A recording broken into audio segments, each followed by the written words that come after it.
The rights and privilege of teacher in the Philippines. Here's the Philippine law that states the rights and privilege of teacher.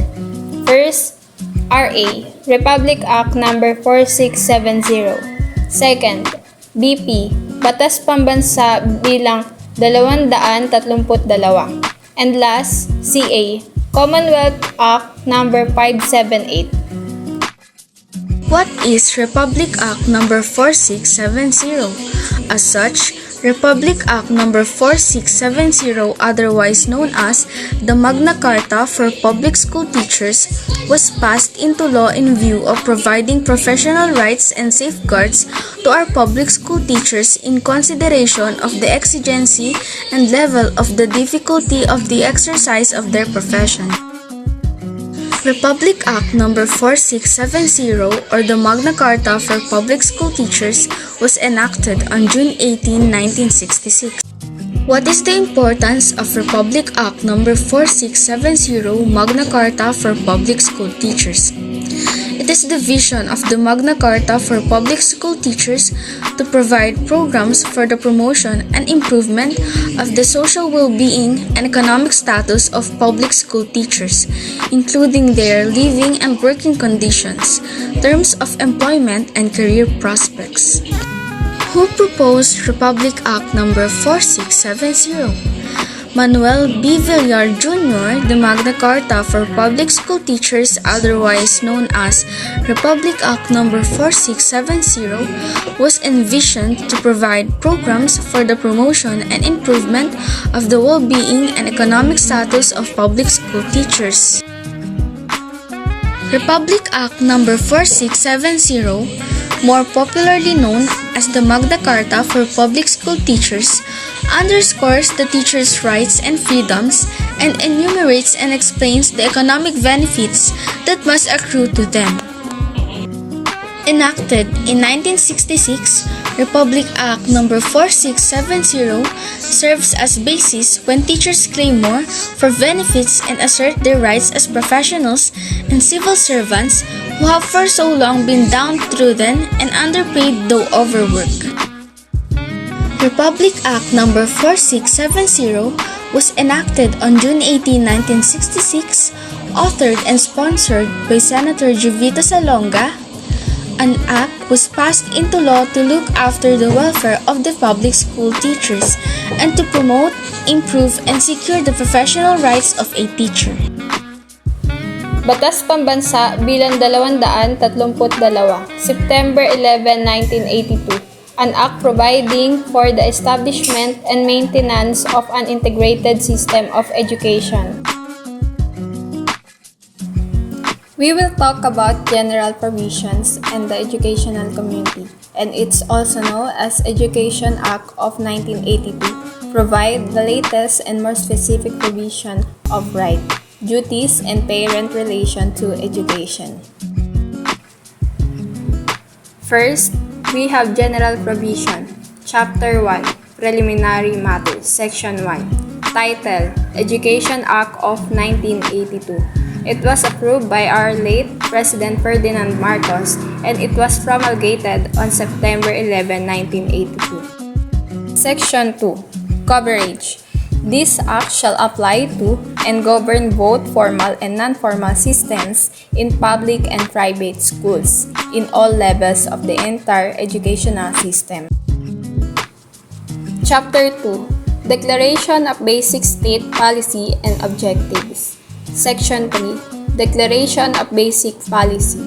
It is the policy of the state to establish and maintain a complete, adequate, and integrated system of education relevant to the goals of national development. Toward this end, the government shall ensure, within the context of a free and democratic system, maximum contribution of the educational system to the attainment of the following national developmental goals. Here's the national developmental goals. First, to achieve and maintain an accelerating rate of economic development and social progress. Next, to assure the maximum participation of all the people in the attainment and enjoyment of the benefits of such growth. Last, to achieve and strengthen national unity and consciousness and preserve, develop, and promote desirable cultural, moral, and spiritual values in a changing world.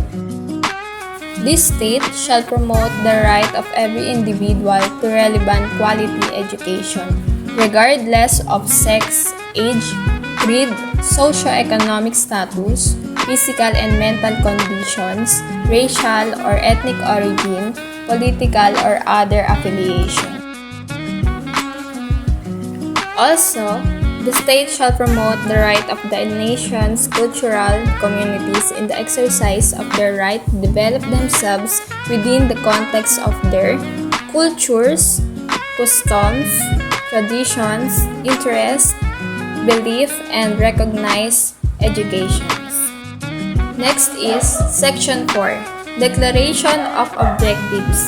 The educational system aims to provide for a broad, general education that will assist each individual in the peculiar ecology of his own society. Unang-una, attain his potential as a human being. Next, enhance the range and quality of individual and group participation in the basic functions of society. And last, acquire the essential educational foundation of his development into a productive and versatile citizen. Furthermore, the educational system shall reach out to educationally deprived communities in order to give meaningful reality to their membership in the national society, to enrich their civic participation in the community and national life, and to unify all Filipinos into a free and just nation. Second, the educational community.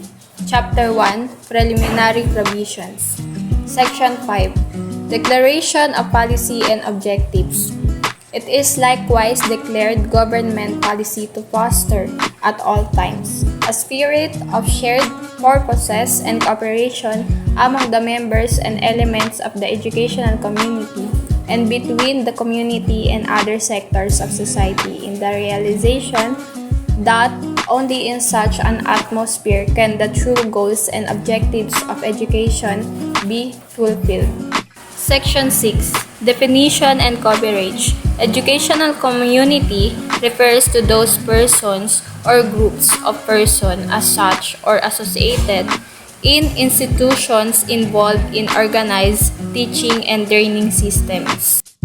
The members and elements of the educational community are parents, or the head of the institutions, students, or those enrolled in and who regularly attend an educational institutions, school personnel, or all persons working for an educational institutions, teaching or academic staff, or all persons engaged in actual teaching and or research assignments.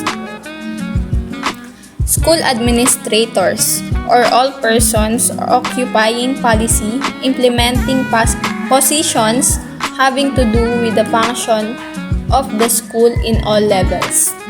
Academic non-teaching personnel, or those persons holding some academic qualifications and performing academic functions directly supportive of teaching.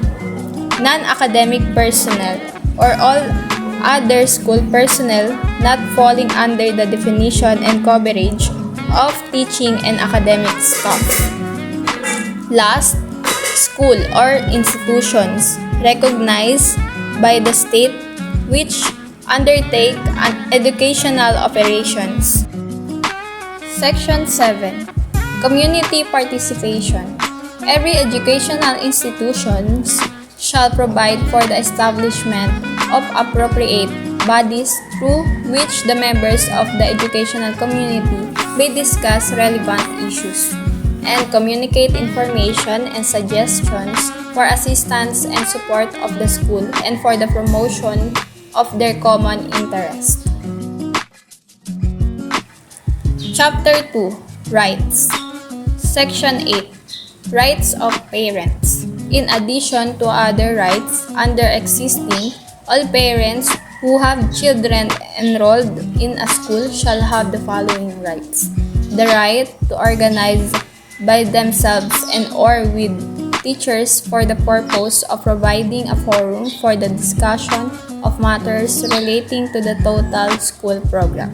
Next, the right to access to any official record directly relating to the children who are under their parental responsibility. Section 9. Rights of students in school. In addition to other rights, and subject to the limitation prescribed by law and regulations, students and pupils in all schools shall enjoy the rights. The right to receive primarily through competent instruction, relevant quality education in line with national goals and conducive to their full development as persons with human dignity. Section 10. Rights of all school personnel. In addition to other rights provided for by law, the following rights shall be enjoyed by all school personnel: the right to free expression of opinion and suggestions, and to effective channels of communication with appropriate academic and administrative bodies of the school or institutions. Section 11. Special rights and or privilege of teaching or academic staff.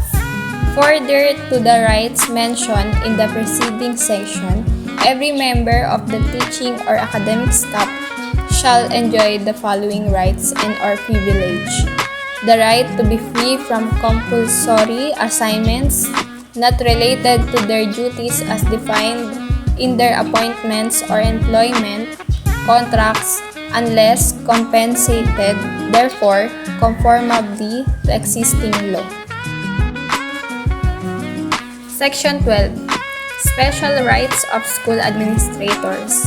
School administrators shall, in accordance with existing law, regulations and policies of the Ministry of Education, Culture, and Sports, be accorded sufficient administrative discretion necessary for the efficient and effective performance of their functions.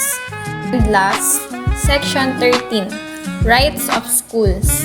In addition to other rights provided for by law, schools shall enjoy the following: the right of their governing boards or lawful authorities to provide for the proper governance of the school and to adopt and enforce administrative. Commonwealth Act No. 578 or CA 578. Persons in Authority.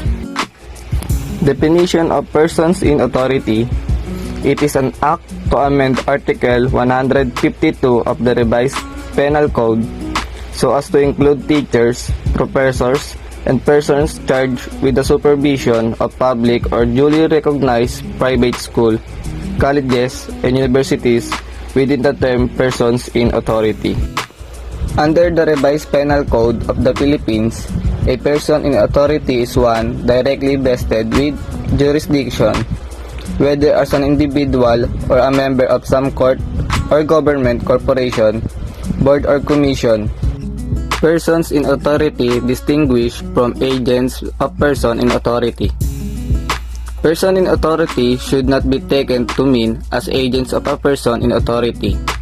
This is because an agent of a person in authority is one who, by direct provision of law or by election or by appointment by competent authority, is charged with the maintenance of public order and the protection and security of life and property, such as barrio policeman and any person who comes to the aid of persons in authority.